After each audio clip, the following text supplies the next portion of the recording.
এটা কোনো নতুন খবর নয়। পশ্চিমবাংলা দুর্নীতির চূড়ান্ত পর্যায়ে পৌঁছে গেছে, বিভিন্ন রকম তদন্ত চলছে, আর সেটা যাতে ঠিকঠাক হয় স্বাভাবিকভাবে তারা আসবেন যাবেন। আর আমরাও বাংলার মানুষ চাই যে বাংলা দুর্নীতিমুক্ত হোক এবং এই সমস্ত তদন্ত তাড়াতাড়ি শেষ হোক। ডিজি নিয়োগ নিয়ে রাজ্যকে প্রস্তাব পাঠাতে হবে, 48 ঘন্টা ডেডলাইন বেঁধে দিলেন ক্যাট। 23 জানুয়ারির মধ্যে প্রস্তাব পাঠাতে হবে রাজ্যকে।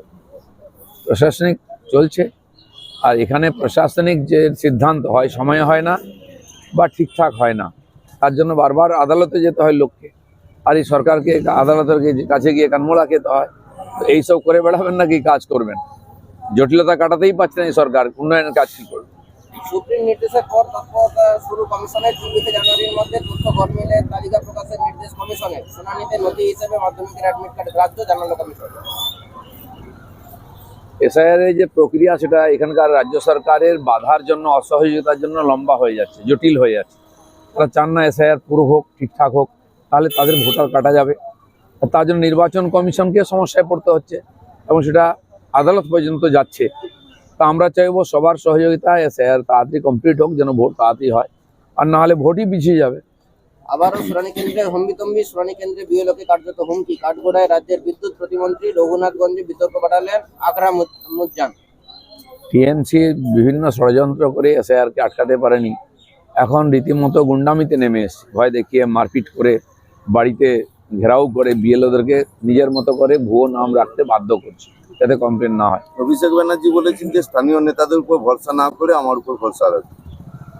মানে সাধারণ মানুষ তো টিএমসির কারোর উপরে ভরসা করতে পারছে না। আগে মমতা ব্যানার্জি বলেছেন আমার উপরে ভরসা করো, এখন ভাইপো বলছেন আমার উপরে ভরসা করুন।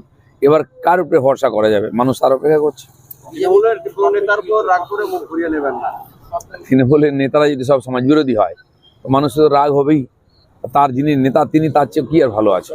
বিজেপিকে আলসার ক্যান্সার বলে তো পুরুলিয়ায় গিয়ে চড়াচুর। অভিষেকের এসআইআর নিয়ে কমিশন ও বিজেপিকে নিশানা। দেখুন, এই যে রাজনীতিটা পশ্চিমবাংলায় চলছে, এটা দেশ বিরোধী রাজনীতি। দেশের সমস্ত সংস্থাকে আর একরকম বিরোধিতা করে শত্রু বানিয়ে দিয়ে রাজনীতি এই যে চলছে, এর দ্বারা পশ্চিমবঙ্গ ভারত থেকে আলাদা হচ্ছে এবং রীতিমতো দেশ বিরোধী, সমাজ বিরোধী শক্তি এখানে সক্রিয়, তাদেরকে শেল্টার দেওয়া হচ্ছে। আর নির্বাচন কমিশন থেকে সেনা এবং আদালত এদেরকে টার্গেট করা হচ্ছে বারবার। তো পশ্চিমবাংলাবাসী হিসাবে আমরা এর জন্য খুব দুঃখিত, লজ্জিত, কারণ সারা ভারতবর্ষের লোক আমাদের অন্য চোখে দেখতে আরম্ভ করেছে। কনভয় হামলায় শুভেন্দুর বিরুদ্ধে পাল্টা অভিযোগ। অন্তর্বর্তী রক্ষা কবচ বিরোধী দলনেতাকে। 29 জানুয়ারি পর্যন্ত কোনো পদক্ষেপ নয়, সিএপিএফ ও রাজ্যের কাছে রিপোর্ট করো। টিএমসির যে হিংসার রাজনীতির শিকার আমরা সবাই হচ্ছি, তারপরে আদালতে যেতে হচ্ছে। আদালত যা বলবেন তার দিকে আমরা তাকিয়ে আছি। চলো চলো চলো চলো চলো, লম্বা করো না।